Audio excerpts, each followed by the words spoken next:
Hey, chiropractors, welcome to Modern Chiropractic Mastery with your host, Dr. Kevin Christie, where we discuss the latest in marketing, business, and professional growth with some of the leading experts in the industry.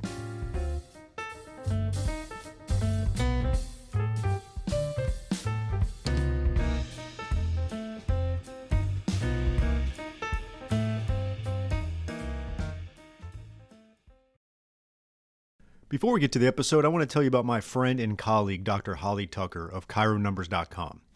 Have you been in practice a few years now and you're wondering when your business will start to reward you financially? Are you so overwhelmed with the day-to-day business management that it is hard to see your success? Or are you trying to expand your team and worried about the impact to the bottom line? Dr. Holly is a certified profit-first professional and a chiropractor herself, who has managed multiple practices over the past 10 years and consults specifically on implementing the cash flow system of Profit First for chiropractors. Simplify the way you look at stats, metrics, and your own compensation through this methodology by working with someone with unique experience in your business model. Visit bit.ly/chironumbers to get your guide and video training. Download the first 2 chapters of Profit First and subscribe to her weekly 5-minute Friday series on profitability. Start to feel less overwhelmed, avoid burnout, and clean up your finances so you can focus on patient care. Again, that's bit.ly/chironumbers for access to Dr. Holly's resources. I hope you enjoy this week's podcast. Welcome to this week's episode. Today, I'm going to discuss the truth of scaling your practice. This will be a solo episode, and in the Chiropractic Success Academy, we are developing playbooks, right? And these will be playbooks on certain things for your practice that really will help you have systems, right? And ultimately help with scaling. And I think there's a lot of misconceptions of what scaling a practice is, or even just the term. You know, it's become a buzzword, and I think with the tech world, we've really thought about scaling in a way like Uber or something like that, where, you know, chiropractic practice is going to be a little bit different. And so I think a lot of people have translated it to scaling to having multiple offices, right? And that's definitely part of it, but it doesn't have to be. I think one of the biggest issues that I see with chiropractors is they have a hard time scaling one practice. And that's what I'm going to really dive into today, right? And because if you don't scale one practice, forget 2 or 10 clinics. We can get to that point at another time, but you got to scale one practice first. And at the end of this episode, I'm going to give you a link to where you can actually download this particular CSA playbook of scaling. And it's like a 6-page PDF that I put together, put a lot of thought into. The scaling thing has been, you know, one of those things where I've been thinking a lot about over the past year or so because so many people are talking about it. Then over the last few months, I started reading some books about it.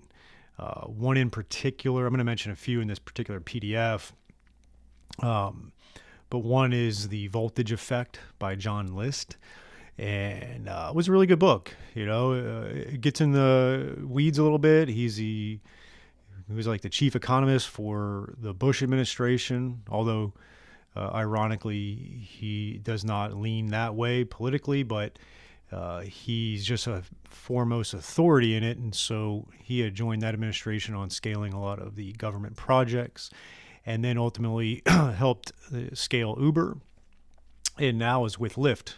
So he's with the competitor.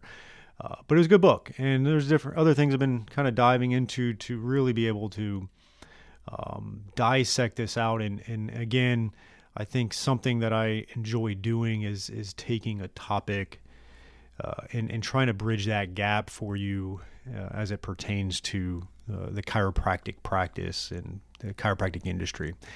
And so that's my attempt today during this podcast. So let's dive right into it. And what is scalability, right? What is scale? And so let me just define it by what John List of the voltage effect does.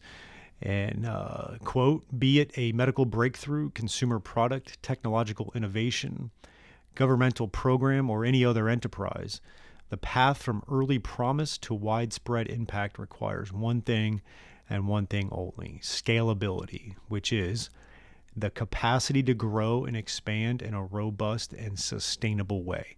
And that simple definition applied to the practice, right? A capacity to grow and expand in a robust and sustainable way is important. Again, it doesn't mean you have to expand outside of the one office. It just means you need to grow and expand potentially within one office first and do it in a sustainable manner, which honestly is why I love content marketing, right? Because it is a sustainable way to grow and expand your practice. It's not a sugar high like some of these one-off tactics or strategies. So that is really the definition of scalability. And so let's start to try to unpack that a little bit for the chiropractic practice, right? Scaling one office is so important for many reasons. And I'm just going to go through a handful of these. And again, you'll be able to reference the PDF at the end here. But one, it's going to improve your profit margins. I've kind of harped on that over the last 6 months because it's really the backbreaker for a lot of practices, not having profit margin. And you can't pay yourself what you want. You can't hire the team you want. You can't have the office you need, the equipment you need. And so scaling really allows for improved profit margins. Next, it will prevent professional burnout. I've interviewed specialists on that particular issue, right? One of the, I think, fundamental flaws of our chiropractic practice is burnout, and it's because there's not scalability within the practice. You're not functioning in your unique ability, right? You're not fascinated and motivated by what you're doing professionally within the practice. You need to be able to do that, and scalability allows for that. Scalability also allows for charging what you are worth. And we're going to dive into the math a little bit here in a minute. You're going to get better patient outcomes, right? Enhanced continuity of care for your patients. Right? How many times do you have that patient comes in 8 times and every visit was just a little bit different? Different in a bad way, not because you were progressing them. It just was random acts of treatment or rehab, or they got laser one day and didn't the other, and they don't know why. They weren't explained to it. They're confused, right? It's kind of like when you go to that. I was realizing this once because I was going to a barber, and I felt like every time I went, and it was like 6 times, I had to re-explain, obviously I get it. It's different. They're not taking patient notes like we are, but I had to explain what I wanted. I felt like the haircut I got each time was different. Sometimes I'd get this, sometimes I wouldn't get that. It just had no rhyme or reason. It just was random. And I think that sometimes happens in our patient continuity from visit to visit. And so you got to, scalability of systems and processes allows for more continuity of care for your patients. If you have really scaled your one office or multiple, it's going to increase the valuation of your practice. So if you go to sell it at some point, it will be worth more. Okay. And ultimately, it's going to allow for better team members. Okay. They're going to be able to function within a team and a process and system that is going to allow them to flourish and also function within their unique ability. And so if you can scale a practice, those are the things you're going to be able to achieve. And I'm sure that sounds good to you. And I'm sure some of them, as I had mentioned them, kind of send alarm bells off in your mind. It's like, God, I really would like to have, not being burnt out, or better profit margins, or more continuity of care, right? And so that's what scalability will allow. And right out of the gates in this particular PDF, I dive into the math of things. I had an interesting story recently with a Medicare patient who, we charge for active release technique. Our doctors are certified in active release technique. And as you know, Medicare doesn't cover that. It only covers the spinal manipulation. And that particular patient really just wanted us to bill Medicare for the spinal manipulation that we did do. And he didn't want to have to pay the $50. And he was like, well, $50 plus $30, $6, whatever it is per changes, like that's like $87. And we spent, 15 minutes with him. And I didn't dive into this enough, but I just basically explained to him that if we spent 15 minutes with him and just accepted what Medicare did, I did do the math for him. I was like, look, that if I did that en masse and I got $37 for 15 minutes, and I saw 4 people in an hour times 37, I was like, no offense, but that's massage therapy money. And we as a healthcare office have extensive overhead, and we need to be able to have a capacity of $250 to $350 an hour in our practice for it to have enough viability. and I didn't even dive into the 8 years of education and skill set that we have, but it just was something that he got once I kind of explained to him, and that we were doing a unique service such as active release technique, and Medicare doesn't pay that. So it went fine. But the problem I see is that per hour max capacity, right? There's going to be times where you're only seeing one person an hour because you're slow, but you need to have the capacity, the ability every hour in your treating schedule to see $250 to $350 an hour capacity, the capability of that in your practice to have enough profit margin. I'm seeing too many times, and I've harped on this, where you're getting $60 a visit on average, and you're spending 25, sometimes it's 30 minutes, which is $120 an hour. That's not going to cut it. Sometimes it's like 20-minute visits and you're getting $60, and you technically could get 3, but you get a little stressed out with fitting 3 in at 20 minutes. So you usually end up seeing 2, and it's $120 again. Or you see 3 and it's $180, but you're in, Chicago, right? So that's just not going to work. And that's going to really, really be it's kind of like the table stakes for scalability. Okay. If you don't get this one thing right, you're never going to scale your practice. And so right out of the gates, you got to make sure the math works, and you need to figure out the money per hour capacity that's going to allow for scalability in your practice. And so if you're going to see 2 people an hour, you better be charging $125. Right? I know it sounds crazy to you, but that's what you got to be charging. Or you got to figure out a way to see more people an hour and be clinically efficient and charge less, but see more people. I've got practices that provide an extremely high level of care. They're in network with insurance, and they're in a particular state that does not pay well, but they've put systems and people around them to be able to scale and see 800 people in a month and do it well because they got a good team around that, and they've figured out the math and the margin.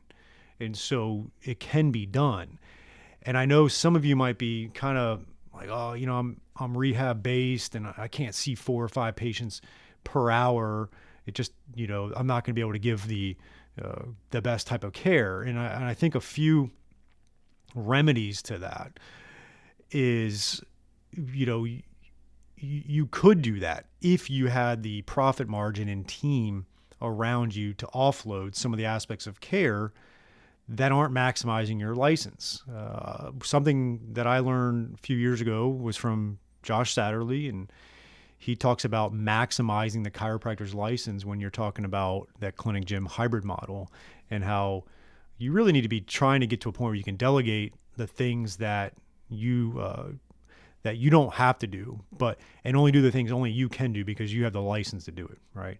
And so things like rehab and laser and stuff, you really want to get to a point where you're not doing that. But you have to have the math to work, to have the margin to start seeing a certain amount of people that then allows for enough meat on the bone to hire those people, okay? Number 2 is improving your clinical efficiency.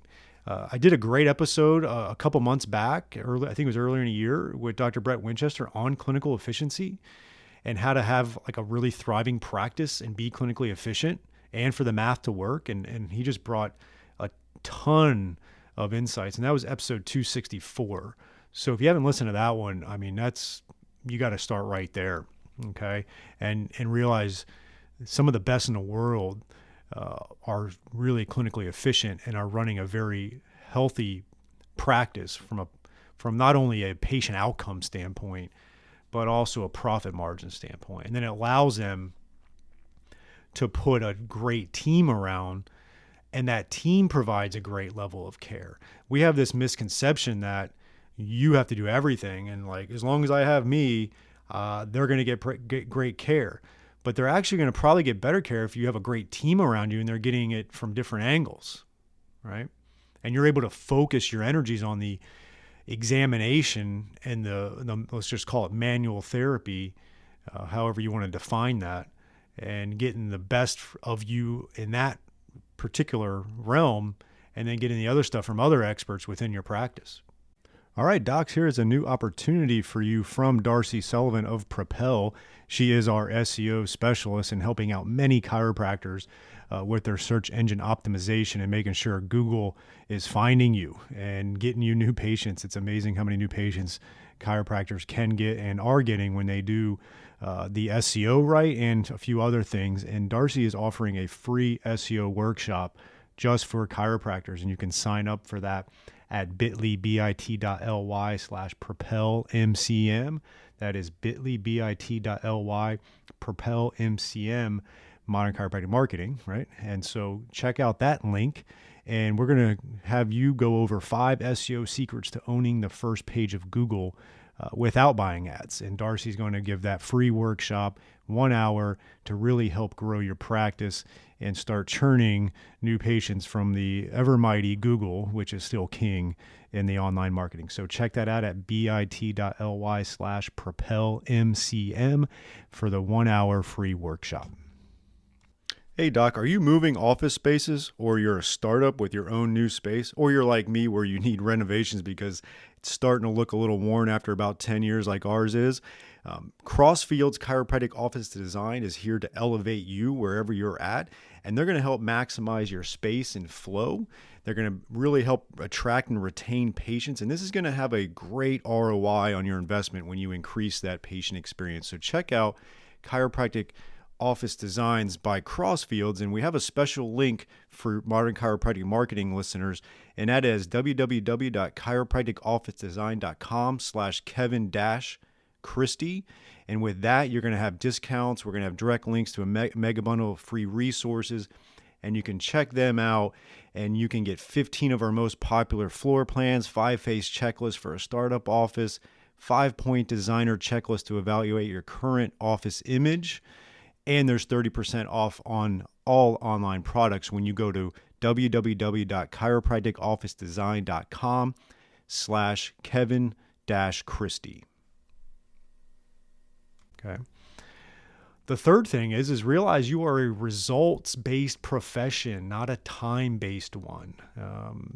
There was a little bit of a exchange on my episode where we talked about branding, and that was a few weeks ago. And, we talked about that. It's like, there's a lot of people. We have this thought that people value coming in and spending 30 minutes in our practice, 45 minutes in our practice. And in that episode, we kind of went back and forth it was with Rick Mayo. And he's like, if I can get the same results in 10 or 15 minutes, he's like, sign me up for that. He's like, I want results and efficiency. And so you are a results-based profession, not a time-based one. Yes, there's a point of no return for sure. If you're spending 3 minutes with a patient, not probably going to get the results that you want. And so you make sure you understand that to where, again, start with that math and then figure out how it works. Now, I've had people on my podcast that have done it the other way, and it's great, right? Like James Spencer. A couple of years ago, I interviewed him. He charges $500 to spend an hour with him. And he does a lot of cool stuff, a lot of rehab, dry needling, manual therapy. I mean, he's like, he really does a great job, but he charges what he's worth. So the math works. You can see one person an hour because it's $500, right? You may not get there. You could, but you just got to do the math, however you want to slice it. Office visits and how much you're getting on average for a patient. That's how you do it. All right, let's transition a little bit. And there's another book, like I mentioned, I was going to reference some, and it's called Pinnacle by Stephen Prada and Gregory Clear. It's actually interesting. These two that wrote it came from the school of EOS and that book Traction. And the book has a lot of similarities to the book Traction. He does reference it a lot and gives all the proper resources and everything like that. But I almost felt like I was reading just a kind of a alternate version of Traction, but I got a lot out of it because I hadn't read Traction in probably 5 years. And there was some definitely unique stuff in it. But in that book, he talks about the flywheel effect, which is actually it's a Jim Collins reference. And from Jim Collins is kind of like the godfather of business and From Good to Great and stuff like that. And in that book, Pinnacle, he talks about the key drivers of the flywheel effect. And basically the flywheel effect is, you think about this big rotational, almost like a Ferris wheel type of thing, and it's moving slowly. You open up your practice and it's like you're pushing this thing and it's moving slowly, but then it's starting to get some momentum, and then all of a sudden this thing is spinning really well because of the momentum that's going, and that's the flywheel. And typically there's always a key driver of the flywheel. And in the book Pinnacle, he talks about certain things like profit per X, right? Well, like for an airline, it might be profit per seat. For Starbucks, it would be profit per cup, right? As a chiropractor, you could determine it to be your profit per patient visit, right? And so there's different ways you can do it. And I'm going to explain what our driver is. But in the book, Jim Collins was actually brought in as a consultant to Amazon in the early days. I think it was like 2001, to help Amazon develop their flywheel. And so in this PDF, I lay out their flywheel, and the key driver, I just found this really interesting. And then I, reverse engineered it into our practice. But the key driver for Amazon is, and this is going to make perfect sense to you now, but this was back in the day. Early on, it was like the roadmap for them, but they hadn't fulfilled it. And I remember like there was an interview, I think it was on 60 Minutes with Jeff Bezos. I think you can Google it, or YouTube it. It's really worthwhile. But the guy interviewing him, I forget who it was, on 60 Minutes, was kind of condescending. And because if you remember, Amazon took many years to become profitable. They operated in the red for quite a long time. And there's going to be a point where like the shareholders and kind of get a little frustrated, like, what's going on here?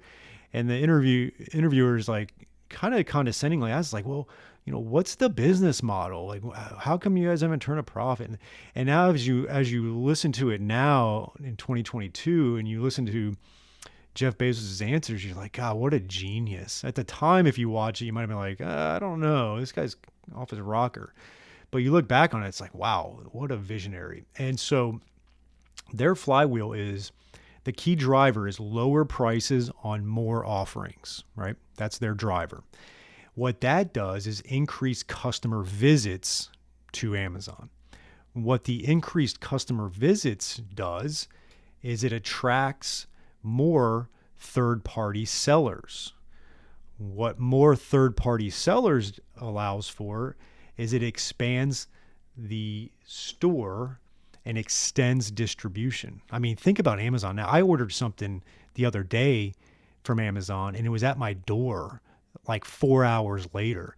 We have a big distribution center by my house.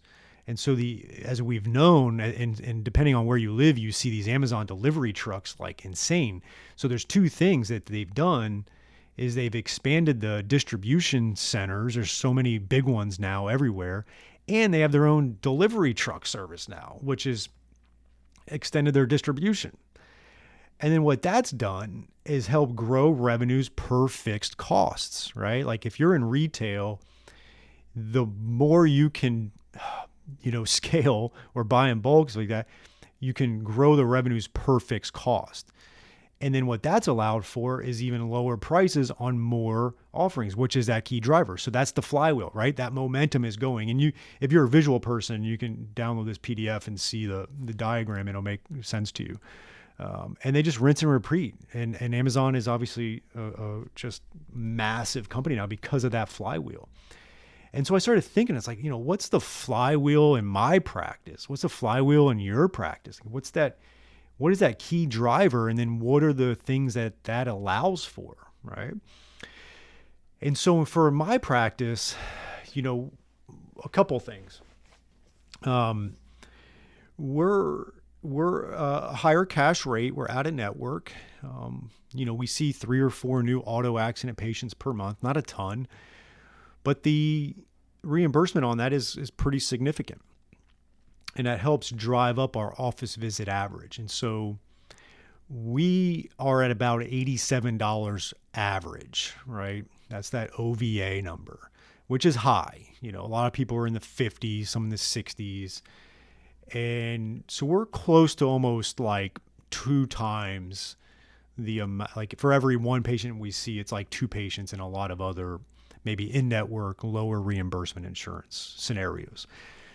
And I've looked at it and I was like, I'm pretty sure we can get to $90 an office visit average. And if we got to that $90 per visit, that would really be the key driver. And so if that $90 OVA is our key driver, that would really optimize for higher margin, higher profit margins, right? And our patient base per visit would have a higher margin, like we talked about before. Higher margins allows me to invest in A players, office environment, and strategic marketing. If I've got healthy profit margins, I can afford to hire A players, doctors and team members. I can have a nicer office. We're in the process of starting the renovation of our office and investing a fair amount of money into that to have that wow factor. We've already got a good, big, nice office, but again, I've talked about it on the podcast before. It's 10 years old and it needs to be updated. And it allows for me to spend money on marketing and also get out and do things in the community and spend money on dinners and things like that around networking. And so I can reinvest money into strategic marketing that's going to attract those higher margin patients, right? A lot of you kind of scoff at spending money on ads or whatever because you just don't have the margin. You can't imagine spending $1,250 a month on Google ads and another $500 on Facebook and then another $1,000 a month on meals for connecting with people in the community or whatever it is. So then when I have the ability to invest in A players, office environment, and strategic marketing, I end up with a great team, a great office environment, which allows for optimal patient experience. So that is now allowing for the optimal patient experience. A great patient experience and compelling marketing drives more referrals of ideal patients, and then rinse and repeat. And that is currently the flywheel we have in our practice, which has been able to, we've been at kind of $83, $84 a visit. This first 6 months of the year, we're at like 87. So it's creeping up a little bit, but even in the low to mid 80s, it's allowed for this fly, as long as we still see a certain amount of office visits per month. But it doesn't have to be 800, which is fine. I mean, I wouldn't mind being at 800. But you get the idea, like the flywheel has been going well, which is the reason why I've been able to exit patient care, and we've done very well with that. I mean, the last couple of months, I just exited patient care last week, but I had like 4 patients last week. And the last couple of months, I really wasn't seeing many because we had a plan, which I outlined in last week's episode, to offload me. But a big part of that was a strategic marketing plan and A players around me. I was able to invest in all that to make it happen because of the margin, right? Going back to the beginning of this episode and why it's so important. And so that's really the key driver for me and been helpful. Another great model that you can utilize to start figuring out how to scale, because a lot of it's going to come down to finances, is I really like looking at that profit first model. And in the PDF, I put in Michael Michalowicz's little table he has for based on your revenue range per year, how much should be going to profit, owner's pay, tax, operating expenses. I highly recommend checking out Dr. Holly Tucker. She's able to bridge that gap. She's trained in profit first, but obviously is also a chiropractor.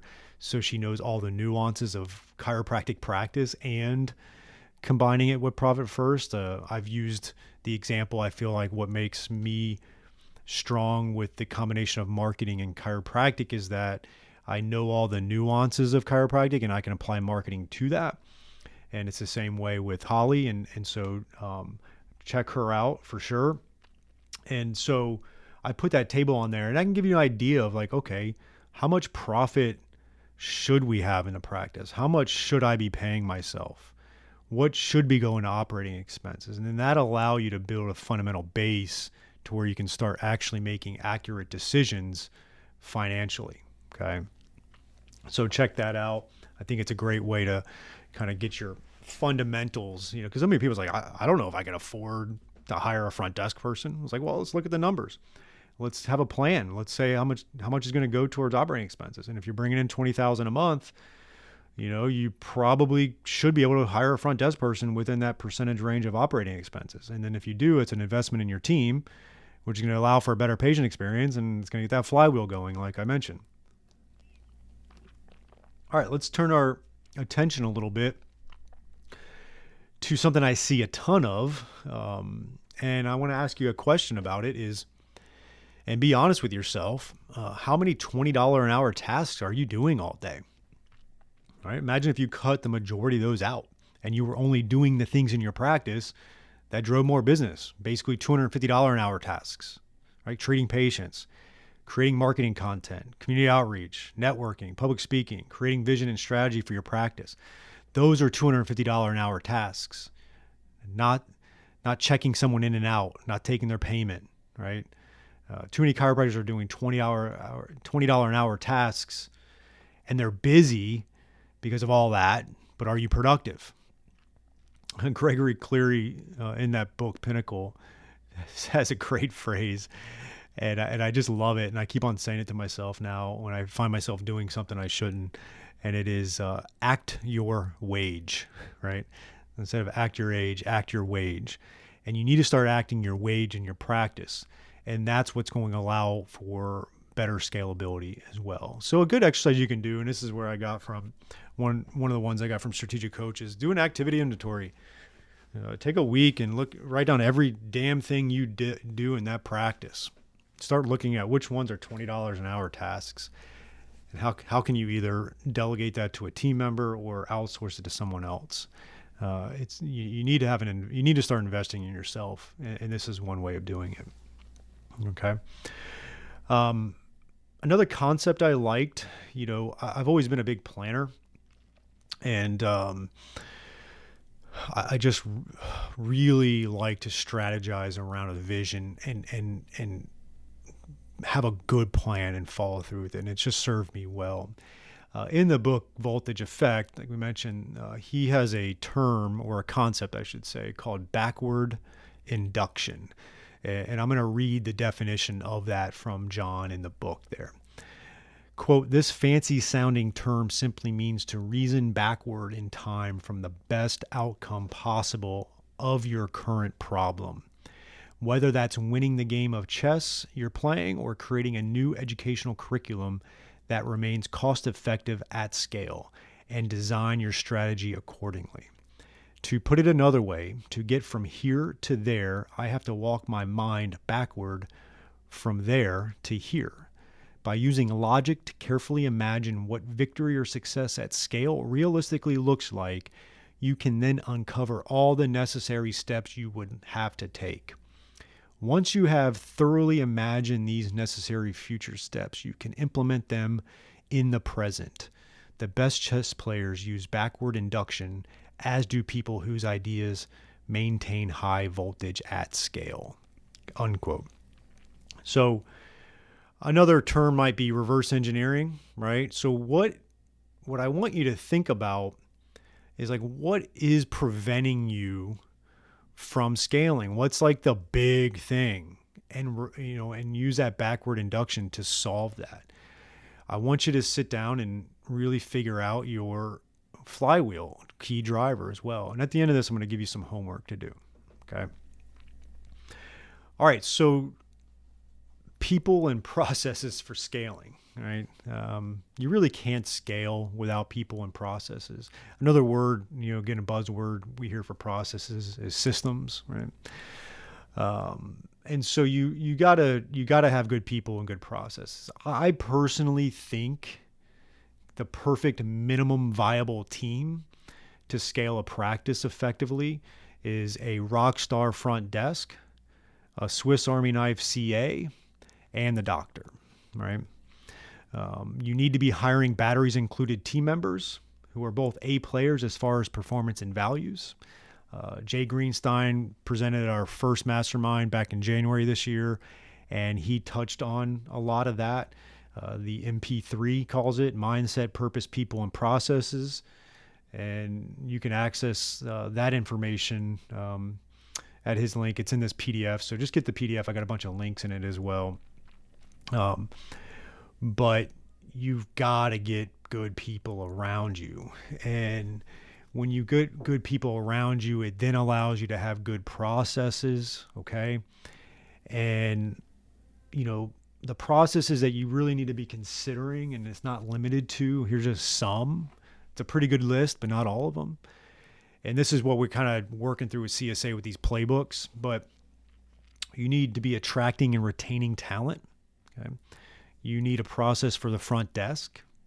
You need a patient experience process, marketing planning, team meetings and communication, patient adherence optimization, report of findings, community outreach and networking, and practice finances, which we obviously dove into a lot today. Again, there's more to it, but that's a pretty healthy list, right?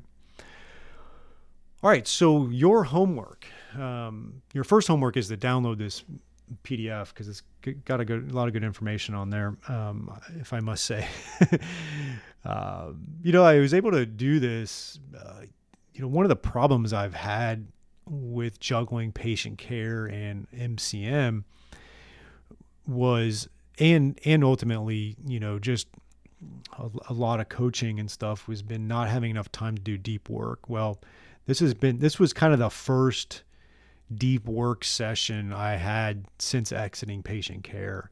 And I felt like I was very productive, and I felt like this is turning into a pretty good podcast episode and that's my goal. One of my goals is out of patient care is having more deep work time to really be able to serve you even better.